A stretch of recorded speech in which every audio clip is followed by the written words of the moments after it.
ફરીથી એક નવો વિડીયો લઈને આવી ગયો છું મિત્રો। આજે આપણે ભરેલા કારેલાનું શાક બનાવવાનું છે મિત્રો। ઘણા લોકો કારેલા ખાતા ન હોય અને ઘણા લોકોને કારેલા કડવા લાગે છે, તો મિત્રો આજનું શાક આપણે કંઈક અલગ જ પ્રકારનું બનાવવાનું અને મિત્રો આ શાક તમે ખાશો એટલે મોજ પડી જવાની છે।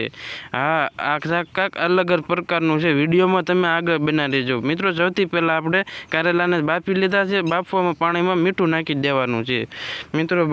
સારી રીતના બાફવા દેજો એટલે એને કારેલા કડવાશ હળવી પડી જાય। તમે જોઈ શકો છો એનો કલર આખો ફેરવી નાખવાનો છે, એટલી ઘણી બફવા દેવાનું। ત્યાં સુધી આપણે મસાલા જોઈ લઈએ। સિંગ ભજીયા છે અને ચવાણું છે, ગાંઠિયા છે અને ઝીણી સેવ છે, તમે જોઈ શકો છો। સૌથી પહેલાં આપણે ગાંઠિયા ખાંડી લીધા, ત્યાર પછી આપણે ચવાણું ખાંડી લીધું, ત્યાર પછી મિત્રો આપણે સેવ લઈ લીધી છે, તેને પણ ખાંડી લેવાની છે મિત્રો। અમારી ચેનલમાં ન હોય તો એક સબસ્ક્રાઈબ કરતા જાઓ ને વિડીયોને લાઇક કરો, જેથી કરીને આવા અવારનવાર વિડીયો જોવાની મજા આવે અને નવો વિડીયો નાખો એટલે સૌથી પહેલાં નોટિફિકેશન તમારી પાસે આવે।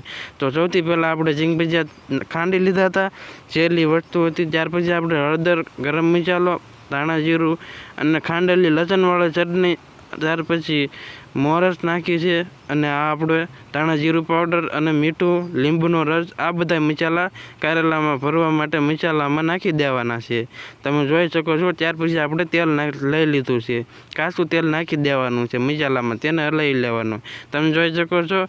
કારેલા બફાઈ ગયા છે અને એનો કલર ફરી ગયો છે।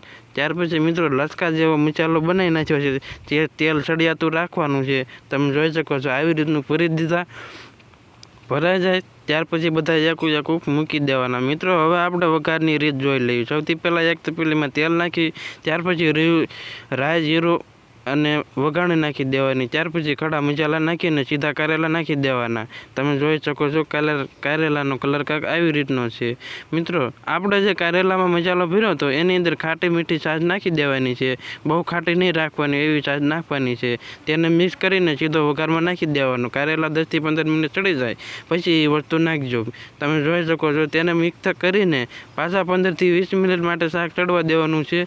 નાના એવા બબલ્સ આવે ત્યાર પછી મિત્રો આપણે તેમાં પાણીનો ગ્લાસ આખો ભરીને નાખી દેવાનો છે, કારણ કે આપણે જે મસાલા નાખ્યા તે બધા પાણી સૂચી લે એટલા માટે।